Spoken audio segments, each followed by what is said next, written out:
Hello and welcome to another blog from Silver Birch Games. I'm Tom, I'm the designer of Deckchairs on the Titanic, and I'm here today. We're going to have a look at the review copies of the game. Getting this was a really big moment for us. It was one of those, oh my gosh, this is actually happening kind of moments. When something that's a little bit abstract suddenly becomes very real.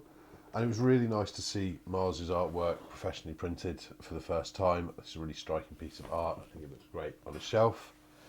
Looking inside the box, we have the deck chair attendance handbook with the all-important rules for the game. It's lovely seeing this on gloss paper because it really brings out the diagrams and the pictures, and this kind of finish just looks so much better than an inkjet printer can ever really do. And we've got the cards.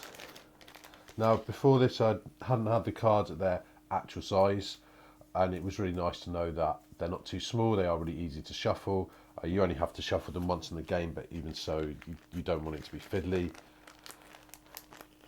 And then we have the game boards, the back of the ship, which is the scoreboard, the front of the ship for those ship movement cards, and then 3 double-sided game boards to give us 6 different play boards for some replayability.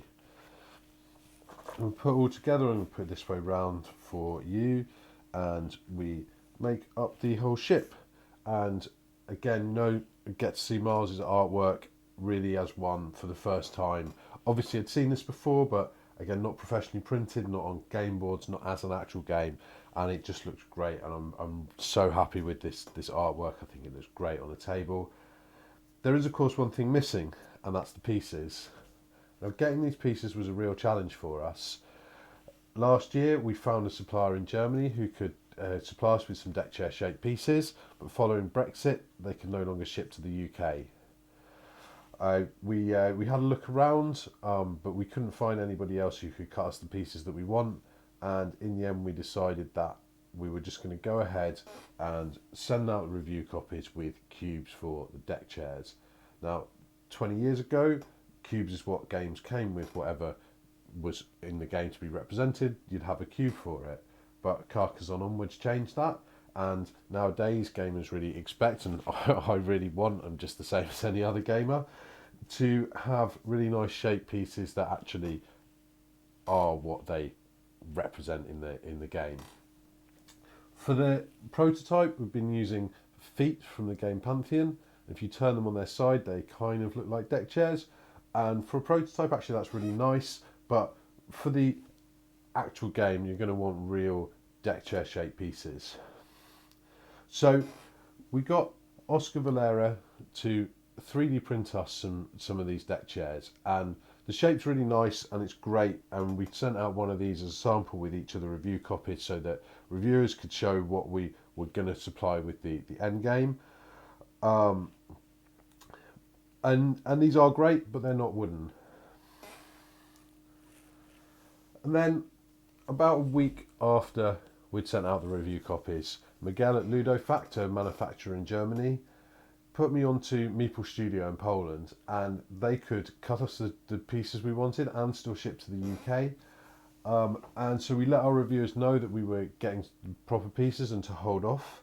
When they arrived, it was great. We've got the ice block piece here. It's really big and chunky and really dominates the board. And we've got the deck chairs in the 4 colours here: red, cyan, yellow and dark blue. And these pieces are just so lovely. The shape is great. It's really nice to cut. The texture is wonderful. I love that wooden texture. We've got a really nice paint job for the finish, and they're nice and easy to pick up and move around the board. And it's just so great getting everything together, seeing the game as like a real game. Before this, what I'd had was my homemade, home cut, home glued version, and you can see what that looked like on our blog and see where we've come to with this, and it's just great, and I'm so happy to be here, and I hope that you will continue to follow us on our journey to Kickstarter. And remember that if you join our mailing list before the UK Games Expo, you can win a copy of this game along with some other prizes. Thank you for watching, and we'll see you again soon.